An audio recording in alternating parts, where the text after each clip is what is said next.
Utang ina mo, Aura. Busted ka na, gagong baklang madumi. Tama lang na suspect ang itawag sa'yo ng Makati Police. Putang ina mong bakla ka. Madumi, dugyot na Aura. Yan tang ina mo. Feeling powerful ka, nadikit ka lang kay Vice Ganda. Gago, madumi ka pa din.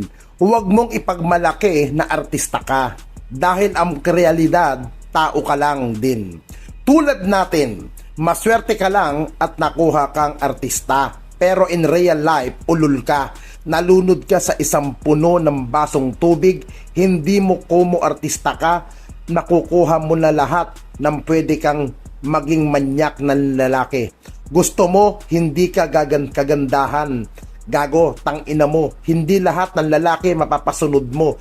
Isa ka lang aso. Isa kang squatter na lumaki, squatter na mayabang, lalong nag-times 10. Ang akala mo ay batas at Diyos ka dahil lang naging artista ka? Yak! Dapat sa'yo, maduming baklang aso ka, ay maturuan ka ng leksyon.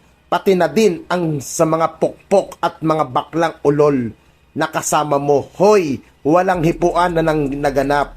Maliwanag pa sa sikat ng araw at kitang-kita sa CCTV ang kamanyakan at kalibugan ni Aura. Pati na din kayong mga lecheng bahaghari na nakikisawsaw, mga ulol, hindi dahil LGBT member ay kukonsitihin na at pagtatakpan nyo na. Kaya hindi umuunlad ang community natin sa LGBT dahil kahit mali na pinagtatakpan nyo pa. Dapat lang harapin ni Aura ang kamalian niya at managot siya sa batas dahil malibog ang hayop na ulol na yan. At sa mga nakisawsaw na LGBT o kahit sino pa man, mga taong sa social media na lang naman bumabase ng nalalaman, wala kayong karapatan husgahan ang PNP Makati dahil ginagawa lang nila ang tama, ang trabaho nila, hindi abuso ang panguhuli nila sa gagong Aura na yan. Dahil tunay na abuso ay ang maduming squatter na bakla na yan. Manyak at mautog, hayop sa titi, sa laula. At tayo sa PNP, saludo tayo sa PNP Makati dahil nahuli nila ang karapat dapat managot sa batas at deserve ni Aura ang pusasan dahil nga hindi mapigil sa pagkakawala. Dapat nga sa baklang yan, binaril na lang sa ulo para di na makapangmanyak at makapagyabang pa. Tangina ka, Aura ka, hayop kang bayot kang manyak na malibog na mukha kang aso. At ikaw, tarantadong bahaghari chairperson ka. Anong pinagsasabi mong hayop ka na si Aura ay puno ng sugat at pasa sa katawan? Lumabag sa karapatan pang taong ang baklang abusadong yan. Aba hoy, gago.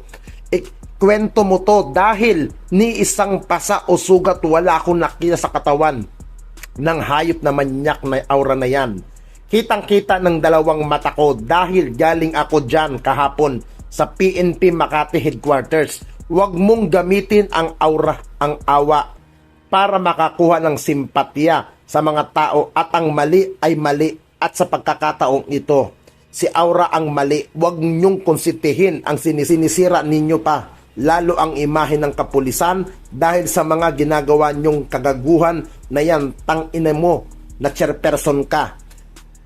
Pati ang mga LGBT community, dinadawit ninyo sa katarantaduhan, kaululan, kasinungalingan at pagpapakalat ng fake news para lang pagtakpan ang kawalanghiyaan ng isang baklang hayop na Aura na yan.